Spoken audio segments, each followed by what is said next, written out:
I believe that at the core of who we all are, we all share the desire to be loved, purely and simply loved for who we are. And for most of us, this is a desire that has never been met. Life has taught us to believe that this is somehow our fault, that if we were smarter, prettier, funnier, or if we put away our socks and we were told, we could somehow attain this love that has perpetually seemed out of our grasp. And as I think about the pain this desire for love has inflicted on my life, I am overwhelmed by the repercussions. My story is like too many stories I know. The youngest of 4 kids in a busy family, my dad worked long hours to provide for us while my mom stayed home taking care of their 4 very out-of-control kids.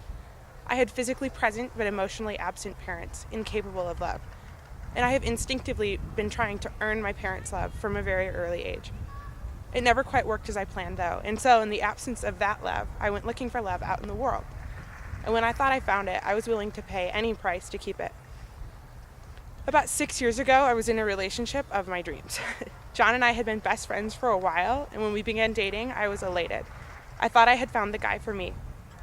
I was in love, and I was convinced that he was the one.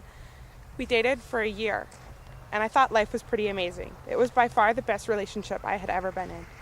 He made me feel special, unique, beautiful, and I was willing to do anything he wanted in exchange for his love. And what he wanted was my purity. It started out simply enough. It began with a kiss here and a kiss there. Over time, it escalated.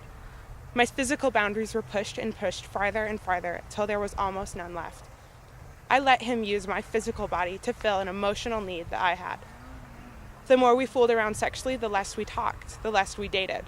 Our relationship became centered on how much of me I was willing to let him use that day. If I held back physically, he held back emotionally. And then one day, out of the blue, he dumped me. I was devastated. It solidified what I had always believed. I wasn't worthy of anyone's love. I thought that if I had only gone all the way with him, he wouldn't have left me, that he would have truly loved me. Truthfully, though, I now realize that John was never capable of loving me as I wanted him to. I was looking for validation in unconditional love, something I have only found in God's view of me.